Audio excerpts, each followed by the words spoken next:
Jugantor paper আমার বিরুদ্ধে একজন অভিযোগ দিয়েছে। যুবলীগের আসলে আমার কোনো পদ নেই, গ্রামবাসী জানে। মিডিয়া ভাইদের কাছে প্রশ্ন থাকলে, যুবলীগ যদি আমি করে থাকি আপনাদের মিডিয়ার মাধ্যমে, তো আপনাদের কাছে আমার ফেস থাকার কথা। তা আজকে আমি বলতে চাচ্ছি যে বড়াইগ্রাম থানার যে ঘটনা ঘটাইছে এই আমার মসলিম উদ্দিন এবং তার ওয়াইফ গুলবানু খাতুন, এটা সম্পূর্ণ বানোয়াট। এখনকার মিডিয়ার যুগে কাকো যদি গাছের সাথে বেঁধে মারা হয়, মগের মুলুক তো দেশ না, সবার ঘরে ঘরে পৌঁছে যেত, কানে কানে পৌঁছে যেত। আজকে দেখেন ইনাদের বিরুদ্ধে আমাদের অভিযোগ একটাই, ওনারা এত পরিমাণ দুর্নীতির সাথে জড়িত। ওনার বড় ভাই আফতাবউদ্দিন পেন্টু সাহেব আমাদের বড়াইগ্রাম থানার প্রতিষ্ঠিত সাধারণ সম্পাদক বাংলাদেশ আওয়ামী লীগের। ওনার দাপটে ওনার ভাই এই মসলিম উদ্দিন সাতল বিলের জমি তসলেমের আপনার প্রতিবন্ধী মানুষ ওনার, আর মুসলিমের নাসিমুজ্জামান, এদের জমি ছিল 18 বিঘা। এই 18 বিঘা জমি মুসলিম উদ্দিন আফতাবউদ্দিন পেন্টু ওখানে বিক্রি করে আসি তার প্রতিবন্ধী ভাইকে টাকা দেয়নি প্রতিবন্ধী ভাইয়ের সালপাল অসুয়া। তার প্রথম স্ত্রীকে এই গুলবানু বাড়ি থেকে ক্লিক করে আরেকজন লোকের সাথে বাইরকে দিয়ে বাড়িতে নেজাহস্ত করে ফেলে। সালপালগিরি মানুষের দ্বারে দ্বারে থেকে যখন বড় হয়েছে মানুষের দ্বারে কাজ কাম করে তসলিমউদ্দিন আবার একটা দ্বিতীয় বিয়ে করার পর 5টা ছেলে, তার সন্তান, তার বাড়ি করার জায়গা নেই। তার সন্তানগুলি বাড়ি করার জন্য বিভিন্ন দ্বারে দ্বারে ঘুরে সেই কাগজপাতিগুলি ডকুমেন্টসগুলি আমি আপনাদের দেখালাম ঘুরে। তখন মনে করেন যে এরা মিথ্যা একটা বানোয়াটাই একতরফা একটা বাটোর আইনি ভালো মেন পজিশনের জমিগুলি তারা দখল করে। এবং তার ছেলে এই মাসুম আহমেদ একটা সন্ত্রাসী, ছাত্রলীগ করত পাবনা এডট কলেজে, ছাত্রলীগ করা অবস্থা। তো ওখান থেকে এসে মনে করেন এই দাপটের সহিত উনি এই দাপটে চলিছে, তার বড় আব্বার দাপটে চলিছে। তার এক জামাতা আবুল কালাম আজাদ নৌবাহিনীর জেটি অফিসার, উনি পুলিশে এবং আর্মি দিয়া এই তসলিমউদ্দিনের ছেলেদের অত্যাচার করাইছে। এরা গাম ছেড়ি পলা ফাঁকে যায় আছে। আর একটা ঘটনা আপনাকে বলি, আমাদের ন্যায্য জমির বাটোয়ারার ফায়সালা করার জন্য আমি কিন্তু এই বাটোয়ারার বিরুদ্ধে একটা ছানি করি। এই ছানি করার পরই ওনারা প্রশাসনের কাছে যায়, বিভিন্ন অফিসারের কাছে ওনারা আসে না যে আপনাদের জমি সংক্রান্ত এত কেস কেন আমাদের কাছে আসেন। তখন বিভিন্ন সাংবাদিক মিডিয়া নিয়ে তার মামাতো ভাইয়ের ছেলে কায়েসের মারফতে দিয়ে আপনাদের সাংবাদিকদের নিয়ে আমার বিরুদ্ধে একটা মিথ্যা ছলচতুরের যুবলীগ সভাপতি বানাইছে। আপনারা মিডিয়ার কাছে আমার প্রশ্ন থেকে গেল, আমি যদি বাংলাদেশ যুবলীগ করে থাকি, কোনো জায়গায় যদি আমার পদবি থাকে, আপনারা হাতা খুঁজে দেখেন, দেখে আমার শাস্তি আপনারা করবেন। কিন্তু মিথ্যা কেন বলবে? এটা আর একটা জিনিস, এই গ্রামের আর একটা জিনিস, আমাদের আয়ব, আদম, কালো নিবু আছে নাকি, কালো নিবু, পারুল, এদের জমি আফতাবউদ্দিন পেন্টু কথা নি ভাই, 2.5 বিঘা জমি রেজিস্ট্রি করে দেয়, কোনো টাকা দেয়নি। আর মসলিমউদ্দিন হজে যাওয়ার কালে আমার গ্রামের রুলামিন এখানে নিয়েছি, রুলামিনটা ওনার কাছ থেকে টাকা নিচে নিয়ে জমিটা আগেই গ্যাস লাইনের কাছে বিক্রি করা, ওই জমিটাই গরিব লোকে দিছে। 5% জমি ওনার কাছে বেশি হজ করে আইছে। এখন টাকা লিছে, টাকা আর ঘুরা দিচ্ছে না, এই দাঁড়ে দাঁড়ে ঘুরছে। মসজিদে যা দরজলি করেছে তখন উনি হজ থেকে এসে টাকা দিতে চাইছে, আর 7 বছর এটা তো সেই লোক এখানে আছে। তাহলে এই যে মিথ্যা বানোয়াটি ছলচতরে, আমার মুরব্বী ব্রেন স্ট্রোকের রোগী ছিল 6-7 সালে, আমার মুরব্বী লাতি জমের বাড়িতে নিয়ে যায়। আমার মুরব্বীকে মনে করেন, আমার মুরব্বীকে আটকায় আমার মুরব্বীকে ওখানে থাকি 7.5% জমি এই মাসুম আহমেদ রেজিস্ট্রি করে নেয়। এই হলো আমার কথা আপনাদের কাছে আর গ্রামবাসীর কাছে আর মিডিয়ার কাছে আমার কথা, যে আপনি গ্রামবাসীরা শোনেন। আমি যুবলীগের কোনো পোস্টে যদি থেকে থাকি, সেটা গ্রামবাসী মিডিয়া আপনারাই আমার সাথে ভালো জানেন যে আমি কোন পদে আছি, দল করছি 17 বছর। আপনারা বিভিন্ন জায়গায় মিডিয়ায় কাজ করেছেন, আপনারাই ভালো জানেন কোন টেজে আমাকে পেয়েছেন। এই কথা বলে আমার কথা শেষ করছি। আসসালামু আলাইকুম। একটা প্রশ্ন, সেটা হচ্ছে যে আপনি বলছিলেন যে মামলা করে জমি নিয়ে যাওয়া হয়েছে, আপনি জানলেন কিভাবে যে এই মামলাটা করা হয়েছে? কোন মামলা? এই যে বাটোয়ারা মামলার কথা বলছি, নোটিশ পান নাই? না, সেটা ক্লিয়ার করেন বিষয়টা। নোটিশ পাই। বিষয়টা একটু ক্লিয়ার করেন, আমরা মানে ক্লিয়ার হয়নি যে আপনারা কতদিন পর জানতে পারলেন? এই জানতে পাইছি হচ্ছে কার আমার এক ভাইস্তি ছিল, আজ থেকে ওই যেদিন আমরা মামলা করি তার 2 দিন আগে পাইছি কাগজটা। যে তারিখে মামলা করি তখনই আমি দেখলাম যে আমাদের জমি তো নাই, সমস্যা। তখন আমরা মনে করেন এই যে তারিখে আমরা এটা পাই তার 2 দিন আগে এই কাগজটা পাই, তখন কিছু কাগজপাতি গুছায় তুলে নিয়ে যায়, এই মামলাটা আমরা করি। কতজন ওয়ারিশ ছিলেন আপনারা এবং কতজনকে বাদ দিয়ে তিনি এই বন্টনটা করেছে কোর্টে নোটিশ হিডেন করে? এটা আমরা ওয়ারিট ছিলাম 19 জন, আর বাটারাতে আপনার যে বিবাদী ছিল 19 জন, বিবাদীর মধ্যে আমাদের বাদ দিয়েছে 18 জনকে। দিয়ে কয়জন এটা ভাগ করে নিছে? ওই একজনে ভাগ করে নিয়েছে, আর বেটা ওখানে ওয়ারিশ করেছে, আর মেয়েকে ওয়ারিশ করেছে। আপনি তো দেখালাম কাগজের প্রমাণ। তোমাদের যে মা বাপের সবার আচ্ছা, যার গানে অভিযোগ করে সম্পর্কে কি হয়? জি, যে একজন আপনাদের 19 জনের সম্পত্তিটা করছে, আপনাদের সম্পর্কে কি হয়? আমাদের সম্পর্ক উনি ভাইস্তি হয়, জ্যাঠাতে ভাইয়ের ছেলে। আর কেউ কিছু বলেন ক্লিয়ার? এবার আসি। আসসালামু আলাইকুম, আমি মোহাম্মদ তহিদুল ইসলাম, বাংলাদেশ সেনাবাহিনীর অবসরপ্রাপ্ত কর্পোরাল একজন।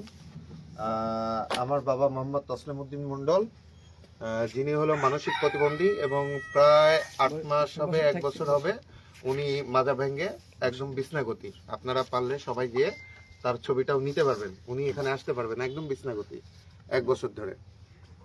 তো আমার মেজো ভাই মোহাম্মদ তৌফিকুজ্জামান নুন যে কথাটা বললো যে পুকুরের ওই পাশে একটা জমি আছে, সেই জমিটা পুরাটাই আমার মেজো চাচা নিয়ে নেয়। তো বড় চাচাকে বলার পর উনি বলে যে ঠিক আছে নুন তুমি এখানে বাড়ি করো। তো উনি যখন বাড়ি করতে লেগে আমার এই মেজো চাচা, যিনি এই অভিযোগটা করছে আমার ভাই এবং চাচাদের নামে, ইনি তার জামাতাকে ফোন দেয়। জামাতা যে কোনোভাবে ঊর্ধ্বতন কর্মকর্তার সাথে ফোন দিয়ে আমার নামেও র্যাব অফিসে একটা অভিযোগ উনি দেয়। আমার কলিগ ছিল জামাল, হ্যাঁ, উনি সার্জেন্ট। তো উনি আমাকে ফোন দেয় যে তৌহিদ তোমার নামে এরকম একটা অভিযোগ আসছে, তুমি নাকি তোমার মেজো চাচাকে মারতে গেছো। আমি বললাম আমি মেজো চাচাকে কিভাবে মারতে যাবো, আমি থাকি হলো দয়রামপুর, আমি কিচ্ছা কাহিনীর জন্য বাড়িতেই আসি না, আমি এদেরকে ঘেন্না করি, একদম প্রচন্ড ঘেন্না করি, এবং আমি বাসা ভাড়া থাকি। এই ঘেন্নার কারণে আমি বাসা ভাড়া থাকি আমার চাচাদের এই কীর্তিকলাপের জন্য। হ্যাঁ, তো আমি গেলাম, বললাম যে স্যার আমি তো থাকি অমুক জায়গায়। তো বললো যে তোমার নামে এরকম আবুল কালাম আজাদ তার অফিসার দিয়ে আমাকে ফোন দেওয়া হয়েছে। ওকে, ভালো। সবকিছু যখন তদন্ত করলো দেখলো যে না ও দয়রামপুর থাকে, আমাকে কিছু বললো না। তো এর ভিতরে আমার মেজো ভাই, বড় ভাই আর আমার ছোটটা, এদের নামে একটা মামলা করে হলো কোর্টে, যে যার সাক্ষী থাকে রবিনুজ্জামানের বাবা, আমার আরেক চাচা, জ্যাঠাতো চাচা, তিনি সাক্ষী দিয়ে এই মামলাটা করায়। এখন মামলা করালে তো একটা আছে নোটিশ আসে, সেই নোটিশটা আমরা কখনোই কোনো সময় কোনো নোটিশই পাই না, তারা মানে গায়েব করে দেয়। হ্যাঁ, গায়েব করে দেয়। আমি বললাম যে ঠিক আছে তাহলে চলো যাই। আর এর ভিতরে এগুলো জানার পর আমার মেজো ভাই একটু রাগ করে আমার চাচার যে কিনা সম্পত্তি, এই সম্পত্তিটা মেজো ভাই মানে পট দিয়ে দেয় একজনকে। তখন এটা সেনাবাহিনীর কাছে বলে, তখন সেনাবাহিনী আমাদের ডাকে, আমি বলি স্যার হ্যাঁ এটা করছে, সে ভুল করছে, আমি কালকে স্যার এটা টাকা দিই, ওটা ছেড়ে দেওয়াবো। টাকা দিয়ে ছেড়ে দেওয়া হয়েছে, কিন্তু আমি কয়েকজনের নাম বলবো। এই কয়েকজনার আমি জানি যে আমি র্যাবে এফএসএ ছিলাম, গোয়েন্দাতে। তো আমি জানি যে পৃথিবীতে সর্বোচ্চ গোয়েন্দা বাহিনী এবং সর্বোচ্চ হলো আপনার সোর্স থাকে হলো সাংবাদিকদের, কারণ সাংবাদিকদের কাছ থেকে কোনো তথ্য বের হয়ে যাওয়ার না, কিন্তু যেটাই বলেন এই যে এত বড় বড় সংবাদ লিক হয় সব কিন্তু সাংবাদিকদের মাধ্যমেই। তো আমি এই কয়জনের নাম বলবো, এই কয়জন কি করে, কোথায় থাকে, এটার তথ্য নিলে আপনারা দেখবেন যে এরা মানে আমরা ভাইগুলা সব আলাদা আলাদা হয়ে গেছি, বাড়িতে 2 ভাই থাকে, মানে তাদের ক্ষমতা দেখায়, অবৈধ ক্ষমতা মানে দেখায়, এইগুলো হলো করতেছে। প্রথমে আসি এই মুরাদ, যে হলো আপনার আরটিভির সম্ভবত সাংবাদিকদের একটা উনি বড় একটা পোস্টে আছে, সেটা হলো আমার আফতাবউদ্দিন আহমেদ, আমার বড় বাপের হলো বড় নাতি, এ থাকে হলো ঢাকায়। এর সঙ্গে আসিফ আকবর থেকে শুরু করে নাটোরের পলক পর্যন্ত তার যোগাযোগ আছে, এবং বাংলাদেশের চলচ্চিত্রের এমন কেউ নাই যে তাকে চিনে না। যদি একটা মিথ্যা কথা বলি কালকে এসে জুতা দিয়ে পিটাই যাবেন। কি বলছি বুঝছেন? দ্বিতীয়ত আসি, মাসুম আহমেদ তিনি আমার মেজর চাচার ছেলে এবং তার দুলাভাই আবুল কালাম আজাদ। এরা কি করে শুধু আপনারা খবর নিবেন, আমি তাদের দুর্নাম গাবো না। রাসেল আহমেদ, রবিন,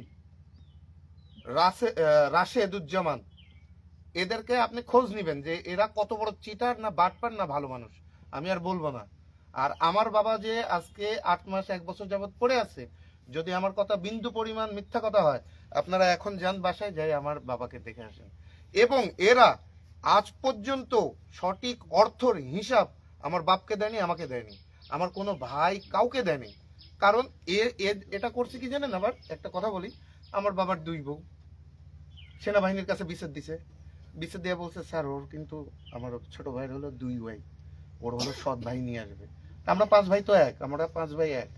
গেছি, সেনাবাহিনীর অফিসার বলে ও আপনার সৎ ভাই না। আমি বলি আশ্চর্য ব্যাপার, সৎ ভাই মানে? ও আমার বাপের সন্তান, সৎ ভাই অভিজ্ঞ, সে আমার আপন ভাই। এই কথা এই আমার মেজর চাচা সেনাবাহিনীকে পর্যন্ত বলছে। সে এত বড়, তাহলে কোথায় বলেন? আমরা আজ পর্যন্ত চুপ আছি যে মীমাংসা হোক, ঝগড়া ফ্যাসাদ না করি, সব তো আপনজন, সব রক্ত। কালকে পুলিশ আসছে, আরো সাথে 2 জন আসছে, বলবো না। কালকে আপনারা থানায় যান, থানায় যে হয়তো বা যদি পুলিশকে বলেন যে কালকে আপনারা যে তৌকির পিন্টু চেয়ারম্যানের বাসায় যে গেছিলেন, আফতাবউদ্দিন আহমেদ পিন্টুর বাসায় গেছিলেন তার ভাস্তাকে ধরার জন্য, আপনার সাথে আর কে কে আইছিল? 2 জন সিভিল লোক। শুধু এই প্রশ্নটা করবেন, আমি আর নাম বলবো না। কারা এসেছিল? না, নাম বলবো না, নাম বললেই ঝামেলা ভাই, নাম বললেই ঝামেলা। এলাকার না বাইরের? এলাকার বাইরের, নাম বললেই ঝামেলা। আমি সেনাবাহিনীতে চাকরি করি, আমি এখানে আসবো না, বসবো না।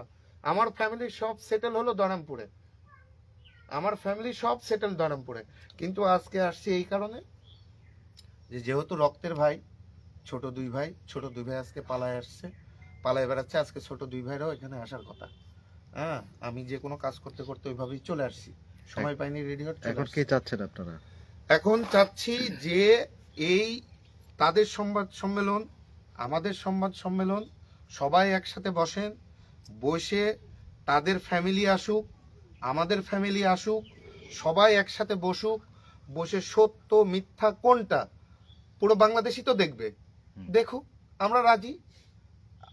আফতাবউদ্দিন আহমেদ পিন্টু আসুক, মাহতাবউদ্দিন আহমেদ আসুক, মসলিম উদ্দিন আসুক, আরা আসুক, সবাই আসুক, সবাই এসে সবার কথা আপনি শুনেন। জমির পরিমাণটা টোটাল কত? আমার যে বড় বাবা, আমার যে দাদারা, তারা 40 বিঘার মতো, 40 বিঘার মতো, 40-50 বিঘার মতো।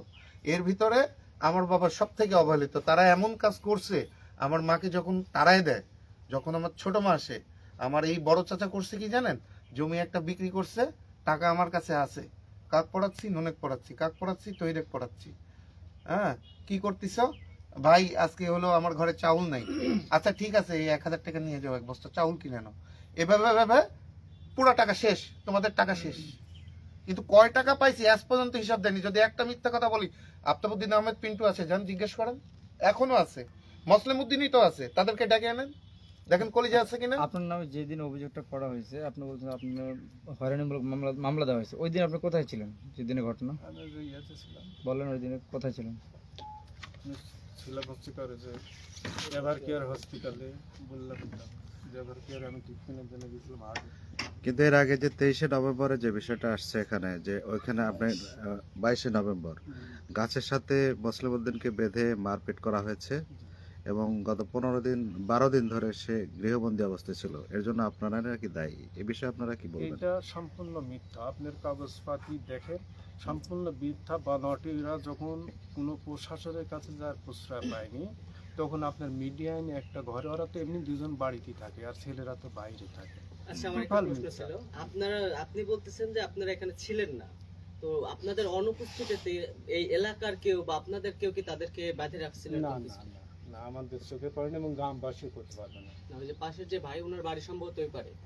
আমরা ওখানে ছিলাম সেদিনকে, আমরা ওখানে যাওয়ার পরে আমার কাছে ফুটেজ আছে, ওনার স্ত্রী অথবা ওনার ভাইয়ের স্ত্রী স্বীকার করে যে ওনাকে বাঁধে রাখা হয়েছিল এবং মারধর করা হয়েছে। তাহলে ওনার ফুটেজটা একটু দেখান আর ওনাকে এখানে হাজির করা হোক।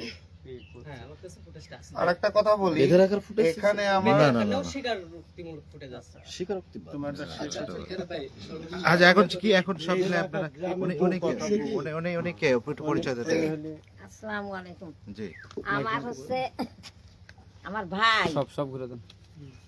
এই যে জমির কাগজ, আমার ভাই আমাকে হুমকি দেয়, ভাইয়ের ছেলেরাও আপনার কোন ভাই ফোন আপনার করে ভাইয়ের নাম বলেন। মানে নিজে টাকা নিতে আসিস। নাম বলেন ভাইয়ের। ভাইয়ের হচ্ছে নাম হচ্ছে ডাকনাম মিনু আর এক নাম মহতাব, আর দুই ছেলের নাম হচ্ছে রবিন আর রাসেল। তখন আমি আর কয় বছর ধরে এই টাকা দিতেই আসিনি ভয়ের তবে, আর জমি কেসে ঢুকাই দিই, আমাকে হুমকি দেয় যে কেসের জমিতে ভাগ বাটারা করতে হবে, না করলে তোর অসুবিধা আছে। এই বলে আমি সাধারণ ব্যাটারে এই কাউন্সিলে কেস দিছে যে জমি আরো রুকায় রাখিছে। এই যে এইটি হচ্ছে আগেকার কাগজ, আর এটি হচ্ছে পরে আরো 8 বিঘি জমি পাবো বাপের মায়ের দিয়ে। কাউন্সিলে কেস দিছি, কাউন্সিলের ভিতরে যা পাই কি তুই আর বই নিলে। আমার একটাই প্রশ্ন, আমি ভাই কোয়েশ্চেন যে তোমার বাপের নাম কেন, আমার বাপের নাম কত দেখি তো। তখন ওই আলী আকবর পারে নাই, তখন আবার যায় ভাই আবার সে আবার জজ কোর্টে যাবার পয়সা কি আমার বোনেরা ভাগ বাটার আসে না কেরে বেটারা বুঝি যদি জমি না পাই তে ভাগ বাটার যাবো আর কত বাদ দি করবো। তুই মনে করছিস কি মানে আমার স্বামী নাই, আমার আবার বড় মেয়ে জামাই, এসব এসব পরিচয় দিলে চিনতে পারবেন। আমার স্বামী ফজলুর রহমান ফরজ চেয়ারম্যান, এখনো যার কাছে যাই আমার আওয়ামী লীগ জামাত বিএনপি নাই বেটা, আমি যার কাছে যাই সেই সংবাদ প্রথমে সে ভালো মানুষ ছিল, সে যদি বেঁচে থেকে নেই জমি কোনোদিনও নিতে আসলে নানি। কিন্তু আমার এই ভাই আর ভাই ছেলে তাহলে জামাত করে না বিএনপি, আমার ওসব কি রাস্তায় তো যা মনে করেন সে কোর্টে যায় কোনো যে বাবা তোমার বাপ ইয়া করতে তোমরা একটা সন্দেহ না, ওই বাড়ির মধ্যে 4 জন মানুষ কেউ নাই, আমাকে এইরকম হুমকি দিচ্ছে। তো আমি কি করি চলবো আর কি খাবো আর কি করবো, আমার বাইশে রাজাপুর তারও ভিতরে যেতে হয়। এই জমি লিজের টাকা ওই লিজার আরে যা হুমকি দেয়। আপনার দাবি কি? আমার দাবি জমি বের করে দিই, জমি বের করে দিই, জমিটা পাওনি সব বের করে দিবি কাগজ। আচ্ছা আপনার কি আপনার কি বিষয় আপনি একটু বলেন। ভাই আপনার কাছে লাস্ট একটা প্রশ্ন। আচ্ছা আচ্ছা টাকা নেন।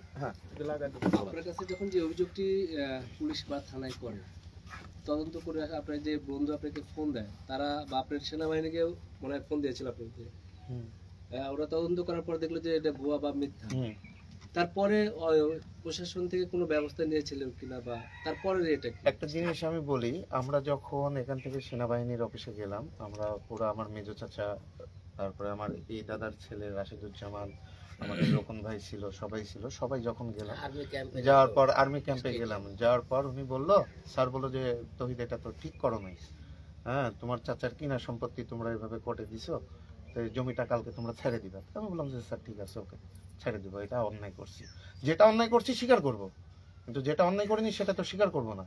তাই এসে আমরা ছেড়ে দিলাম, দেওয়ার পর বললো যে একটা ওখানে লিখিত নিল স্যার, প্রত্যেকটা সংস্থাতে একটা আছে যে যখন সমাধান হবে সমাধানের পর একটা লিখিত হয়, যাতে পরবর্তীতে কেউ যে ওইটা দাবি না করতে পারে, অবৈধ দাবি না করতে পারে। তো আসার পর আমি আবার র্যাব অফিসে বলে আসলাম, আমি চাঁপাইনবাবগঞ্জ র্যাবে ছিলাম, তা আমি আসার কালে সবাই ওখানে চিনে আমাকে, আমার কলিগরা আছে। তা আমি বললাম যে একজনের সাথে দেখালো, তো বললাম যে স্যার এরকম এরকম আমার নামে একটা অভিযোগ ছিল, আমার ভাইদের নামে একটা অভিযোগ ছিল, তো আজকে এই যে ক্যাম্পে আসছিলাম, স্যার এটা মীমাংসা করে দিয়েছে। ওখানে বলে আমি চলে আসলাম। এখানে এদের সিন্ডিকেটটা এত বড় আপনি চিন্তাই করতে পারবেন না, এই সময় এসে এদের সিন্ডিকেট ব্যাপারে আপনি চিন্তাই করতে পারবেন না। আমি মাননীয় সেনাপ্রধান স্যারকে বলবো, আমি মাননীয় 11 ডিভির জিওসি স্যারকে বলবো যে যেহেতু নাটোর ক্যাম্প একটা আছে, যেহেতু ওনারা সব কিছু জানে, আমার বাবার আমাদের আমি যদি গিলটি হই স্যার আপনি যে সাজা আমাকে দিবেন আমি মাথা পাটি নিব। আপনি যদি বলেন যে এই বাড়ির উঠানে আমাকে ক্রস ফায়ার করে মেরে দেওয়া হবে আমি মেনে নিব, কিন্তু যদি আমি গিলটি না হই, এই যে আমার চাচাতো ভাইরা, এই টিমটা যে এই কাজগুলা করতেছে, এর আমি সঠিক বিচার চাই সেনাপ্রধান স্যারকে। এবং জিওসি স্যারের কাছে। জি ধন্যবাদ। আপনারা কিছু বলতে যাচ্ছেন মনে হয়, একটু বলবেন।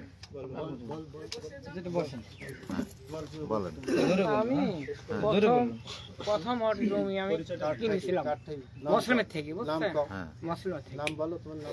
কেনার পর ওই যে গ্যাস লাইন গেছে ওর উপর দিয়ে, ওই গ্যাস লাইনের জমি সদ্য আমাকে স্ট্রাইক হয়ে দিয়েছে 8 লাখ টাকা বিক্রি, বুঝছেন। আমি তো লি নাই, আমার ভাগ নিয়েছিল, নাম হচ্ছে আলমগীর। তারপর টাকা ওখানে 23% রেজিস্ট্রি করে দিয়েছে, 22 দিছে, আর যা খারিজ করতে যা আমরা পাইছি 17। তাহলে আর 5% জমি।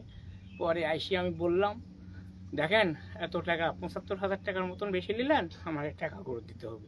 বলছে তাহলে আমি হজ করে আসি, হজ করে এসে টাকা করে দেবো, আমার ভাগ্নি থাকে ছড়ে দিই। এই কথা কওয়ার পর এখন ওই তো হজ করে আইসে আজ পর্যন্ত। একদিন চাইলাম আর কয় আর কোনো কথাই কয় না। কতদিন আগে? এই 6-7 বছর। আচ্ছা আচ্ছা, আপনার কি আমার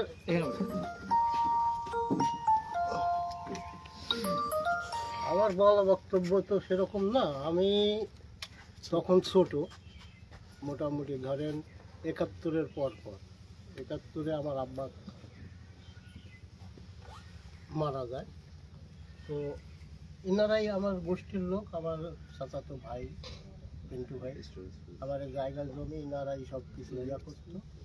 পরবর্তীতে এক সময় আমাদের কাছ থেকে কিছু জমি তিনি রেজিস্ট্রি করে নেন। তখন আমরা খুবই ছোট, বুঝতামই না কিছু, হ্যাঁ, কোনো পয়সা পাতি একটু। যাক, এখন শেষ মতো আপনি কি চাচ্ছেন, আপনার চাওয়াটা একটু বলবেন।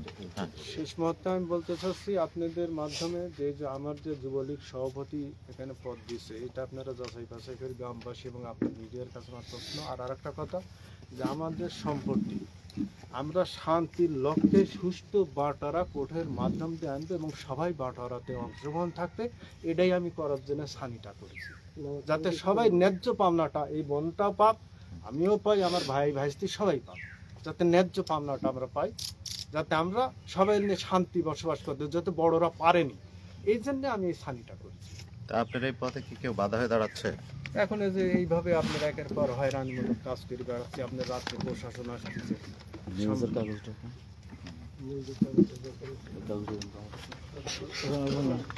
এলাকাবাসীরা, এলাকাবাসী কি জানে এই বিষয়ে? এলাকাবাসী, আমরা একটু এলাকাবাসীর সঙ্গে কথা বলবো। জানি আপনি এলাকা বাড়ি আপনার? 22 তারিখে একটা ঘটনার অভিযোগ আসছে।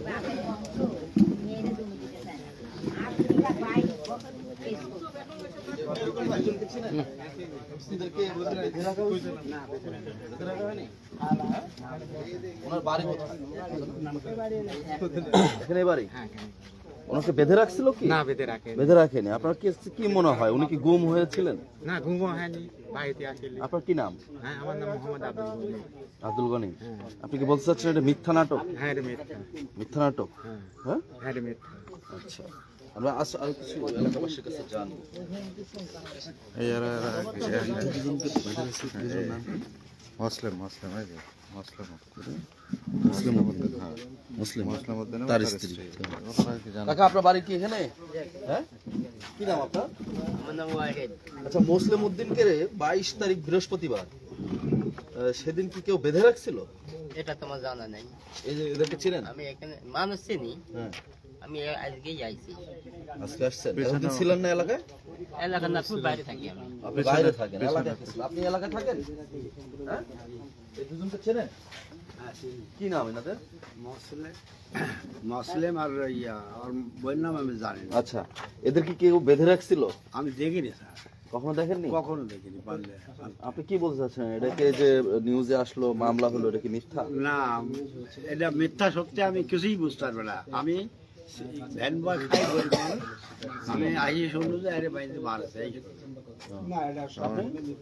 আমি শুনিও নাই, দেখিও নাই, দেখেন কাজ কাম করি, কোনোদিনই দেখি আচ্ছা, মুসলিমকে চিনেন? খুব ভালো ছিলেন, মনে করেন এনাকে কি বেঁধে রাখছিল? না আমি দেখি না। দেখেন না? কাম করে পরে আমরা শোধ করি। হ্যাঁ হ্যাঁ এই যে দেখেন খুব ভালো। ভাই এনাকে চিনেন? হ্যাঁ ওটা চিনি, মুসলিম আর বইয়ের নাম জানি না। জানেন না? আপনার বাড়ি কোথায়? বাড়ি এই যে স্কুল পার। স্কুল পাড়া এই এলাকায় তো, এই বাড়ির পাশেই? হ্যাঁ বাড়ির পাশে। আচ্ছা, ওনাকে বলতেছে যে 22 তারিখে তাকে নাকি বেঁধে রাখা হয়েছিল। না এটা মিথ্যে কথা, এটা আমরা জানি না। আমরা এমনি কাজ কাম করি, কোনোদিন দেখি না। কোনো চিল্লা চিল্লিও শুনে না নাই? কোনো শুনি না। আচ্ছা, ও নাকি কি পুলিশে উদ্ধার করছে এরকম কি দেখছেন? না এটা এই এলাকার পুলিশ আসে নাই? পুলিশ আইছিল, এই যে পরে কেস কাভারি হওয়ার পর পুলিশ আইছিল, পরে আগে আসে না। যেদিন অভিযোগ হচ্ছে যে তাকে বেঁধে রাখা হয়েছিল সেদিন তো পুলিশ আসেনি? না কোনো পুলিশ পুলিশ এসে উদ্ধার করেনি? পুলিশ আমরা দেখি নাই, পুলিশ আমরা দেখি নাই, আমরা মাঠে কাজ করছি। ওনারা কিছু বলবেন? তবে অনেক কিছু বলবো মনে হয়। ইনি মনে করেন এমন আসলে আর বাড়িতে আমি ছোট কাল থেকে কাজ করি। হ্যাঁ। কাজ করার পর মনে করেন 3 বছর কাজ করছি। কাজ করার পরে দেখেন আমাকে এখানে ঠুটো মারি টাকা চাইছিলাম, এখানে মারছিল, এগুলো কাটা দাগ আছে। আচ্ছা এনে কিছু বলবো মনে হয়, আমরা আপনি শেষ। কিছু বলবেন? প্রশ্ন করেন। আপনার বাড়ি কি এখানে? জি আমার বাড়ি এখানে। আপনি কি ওয়ারিশ? না আমি ওয়ারিশ না বাড়ি এখানে? জি, জি, Good. বাড়ি এখানে। আচ্ছা, এই দুজনকে চেনেন? জি চিনি। ওনাদের কিভাবে চেনেন আপনি? এই প্রতিবেশী হিসাবে চিনি। কি নাম ওনার? না, মুসলিম উদ্দিন আর মুসলিম উদ্দিনের ভাই। আচ্ছা, একটা অভিযোগ আসতেছে যে মুসলিম উদ্দিনকে বেঁধে রাখছিল কয়েকজন এবং পরবর্তীতে পুলিশ এসে তাদেরকে উদ্ধার করে। এই ঘটনাটা আসলে আপনারা কতটুকু জানেন এলাকাবাসী এই হিসেবে? ঘটনাটা সম্পূর্ণই মিথ্যা, সম্পূর্ণই বানোয়াট। কেউ ওদেরকে বেঁধেও রাখিনি, কেউ ওদের উদ্ধারও করিনি। এটা সম্পূর্ণ মিথ্যা নাটক। নাটক। ঠিক আছে। দর্শক, সজাগ নিউজে এগুলো যারা যুক্ত ছিলেন, আমি ছিলাম।